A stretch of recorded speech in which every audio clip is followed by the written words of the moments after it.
Hi all, welcome to Shweta vlogs. ಇವತ್ತು Sunday special ಅಂತ ಮೊಟ್ಟೆ ಕೋಳಿ ಅಥವಾ ಗಟ್ಟಿ ಕೋಳಿ ಸಾಂಬಾರ್ ಮಾಡ್ತಿದೀವಿ. ಮೊದಲಿಗೆ ಇಂಗ್ರೀಡಿಯೆಂಟ್ಸ್ ತೋರಿಸ್ತೀನಿ ಬನ್ನಿ. 2 ಇಂಚಷ್ಟು ಶುಂಠಿ, 3 ಗೆಂಡೆ ಬೆಳ್ಳುಳ್ಳಿ, 10 ರಿಂದ 15 ಮೆಣಸಿನಕಾಳು, 2 ಮೆಣಸಿನಕಾಯಿ, 3 ಗೆಂಡೆ ಮೀಡಿಯಂ ಸೈಜ್ ಈರುಳ್ಳಿ, 1 ಕಪ್ ಕಾಯಿ ತುರಿ, 2 ಸ್ಪೂನ್ ಕಡಲೆ, 1 ಟೊಮೊಟೊ, ಸ್ವಲ್ಪ ಕೊತ್ತಂಬರಿ ಸೊಪ್ಪು, ಚಕ್ಕೆ ಲವಂಗ ಪುಡಿ ಮತ್ತು ಸ್ವಲ್ಪ ಅರಿಶಿನ ಪುಡಿ. ಮಸಾಲೆ ಎಲ್ಲನೂ ಫ್ರೈ ಮಾಡ್ಕೊಂಡು ಮಾಡ್ತಿದ್ದೀನಿ. ಮೊದಲಿಗೆ ಒಂದು ಬಾಣಲಿಗೆ ಸ್ವಲ್ಪ ಎಣ್ಣೆ ಹಾಕಿ ಶುಂಠಿ, ಬೆಳ್ಳುಳ್ಳಿ ಮತ್ತು ಹಸಿಮೆಣಸಿನ್ಕಾಯಿ ಹಾಕಿ ಸ್ವಲ್ಪ ಫ್ರೈ ಮಾಡಿಕೊಂಡು, ಸ್ವಲ್ಪ ಫ್ರೈ ಆದ ನಂತರ ಕಟ್ ಮಾಡಿರೋಂಥ ಈರುಳ್ಳಿ ಹಾಕಿ ಅದನ್ನು ಸ್ವಲ್ಪ ಚೆನ್ನಾಗಿ ಫ್ರೈ ಮಾಡ್ಕೊತಿದ್ದೀನಿ. ಅದು ಗೋಲ್ಡನ್ ಕಲರ್ ಬರೋ ತನಕ ಫ್ರೈ ಮಾಡಿಕೊಂಡು ಮೆಣಸಿನ್ಕಾಳು ಹಾಕೋತಿದ್ದೀನಿ. ಎಲ್ಲನೂ ಚೆನ್ನಾಗಿ ಫ್ರೈ ಮಾಡ್ಕೋಬೇಕು. ಈರುಳ್ಳಿ ಸ್ವಲ್ಪ ಹಸಿ ವಾಸನೆ ಹೋಗೋ ತನಕ ಚೆನ್ನಾಗಿ ಫ್ರೈ ಮಾಡಿಕೊಂಡು, ಅದು ಫ್ರೈ ಮಾಡ್ಕೊಂಡಾದ್ಮೇಲೆ ಸ್ವಲ್ಪ ತಣ್ಣಗಾಗಿ ಇಡಬೇಕು. ಆ ತಣ್ಣಗಾದ್ಮೇಲೆ ಮಿಕ್ಸಿ ಜಾರ್ಗೆ ಹಾಕ್ಕೊಂಡು 1 ಸ್ಪೂನಷ್ಟು ಚಕ್ಕೆ ಲವಂಗ ಪುಡಿ, ಸ್ವಲ್ಪ ಅರಿಶಿನ ಪುಡಿ ಮತ್ತು ಸ್ವಲ್ಪ ಕೊತ್ತಂಬರಿ ಸೊಪ್ಪು ಹಾಕ್ಕೊಂಡು ಸ್ವಲ್ಪ ನೀರು ಸೇರಿಸಿ ನುಣ್ಣಗೆ ಪೇಸ್ಟ್ ಮಾಡ್ಕೊತಿದ್ದೀನಿ. ಪೇಸ್ಟ್ ಮಾಡ್ಕೊಂಡ ನಂತರ ಸ್ಟವ್ ಹಚ್ಕೊಂಡು ಒಂದು ಕುಕ್ಕರ್ ಇಟ್ಟು ಸ್ವಲ್ಪ ಆಯಿಲ್ ಹಾಕೋತಿದ್ದೀನಿ. ಮೊದಲೇ ಚಿಕನಲ್ಲಿ ಸ್ವಲ್ಪ ಆಯಿಲ್ ಬಿಟ್ಕೊಳ್ಳುತ್ತಲ್ಲ, ಅದರಿಂದ ಸ್ವಲ್ಪ ಆಯಿಲ್ ಹಾಕ್ಕೊಂಡು ರುಬ್ಬಿಟ್ಕೊಂಡಿರೋಂಥ ಈರುಳ್ಳಿ ಪೇಸ್ಟ್ ಹಾಕಿ ಚೆನ್ನಾಗಿ ಫ್ರೈ ಮಾಡ್ಕೊತಿದ್ದೀನಿ. ಇದು ನೋಡಿ, ಈ ರೀತಿ ಪೇಸ್ಟ್ ಮಾಡ್ಕೋಬೇಕು.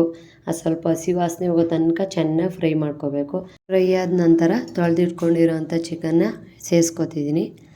ಚಿಕನ್ ಹಾಕ್ಕೊಂಡು ಚೆನ್ನಾಗಿ ಮಿಕ್ಸ್ ಮಾಡ್ಕೋಬೇಕು. ಅದು ನೀಟಾಗಿ ಮಸಾಲೆ ಹಿಡಿಯೋ ರೀತಿ ಚೆನ್ನಾಗಿ ಮಿಕ್ಸ್ ಮಾಡ್ಕೊಂಡ ನಂತರ ಅದು ಕುದಿಯೋಷ್ಟರಲ್ಲಿ ಇನ್ನೊಂದು ಮಸಾಲೆ ರೆಡಿ ಮಾಡ್ಕೊಳ್ಳೋಣ ಅಂತ ಆಗಲೇ ತುರಿದಿಟ್ಕೊಂಡಿರೋಂಥ 1 ಕಪ್ ಕಾಯಿ ತುರಿ, 2 ಸ್ಪೂನಷ್ಟು ಕಡಲೆ ಮತ್ತು 1 ಚಿಕ್ಕ ಟೊಮೊಟೊ ಮತ್ತು 2 ಸ್ಪೂನಷ್ಟು ಖಾರ ಪುಡಿ, ಮನೆಯಲ್ಲೇ ಮಾಡಿಸಿರೋಂಥ ಖಾರ ಪುಡಿ ಹಾಕ್ಕೊಂಡು ಸ್ವಲ್ಪ ನೀರು ಹಾಕಿ ನುಣ್ಣಗೆ ಪೇಸ್ಟ್ ಮಾಡ್ಕೊತಿದ್ದೀನಿ. ನುಣ್ಣಗೆ ಪೇಸ್ಟ್ ಮಾಡ್ಕೋಬೇಕು, ತರಿ ಆಗಿರಬಾರ್ದು.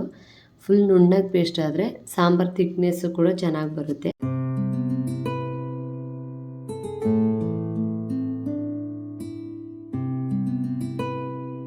ಸ್ವಲ್ಪ ಸಾಲ್ಟ್ ಹಾಕೋತಿದ್ದೀನಿ.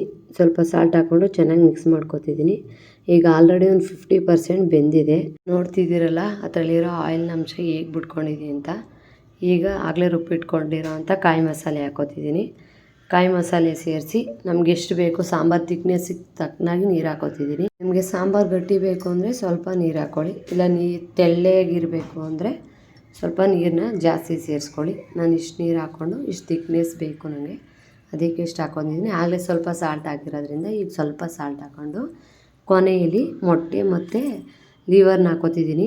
ಇದನ್ನು ಫಸ್ಟೇ ಹಾಕ್ಕೊಂಡ್ರೆ ಕಲಸೋಗುತ್ತೆ ಮತ್ತು ಒಡೆದೋಗುತ್ತೆ ಅಂತ ಹಾಕ್ಕೊಂಡು ಈ ರೀತಿ ನಿಧಾನಕ್ಕೆ ಮಿಕ್ಸ್ ಮಾಡ್ಕೋಬೇಕು. ಅದು ಮಿಕ್ಸ್ ಮಾಡ್ಕೊಂಡ ನಂತರ 3 ರಿಂದ 4 ವಿಸಲ್ ಹಾಕ್ಸ್ಕೊತಿದ್ದೀನಿ.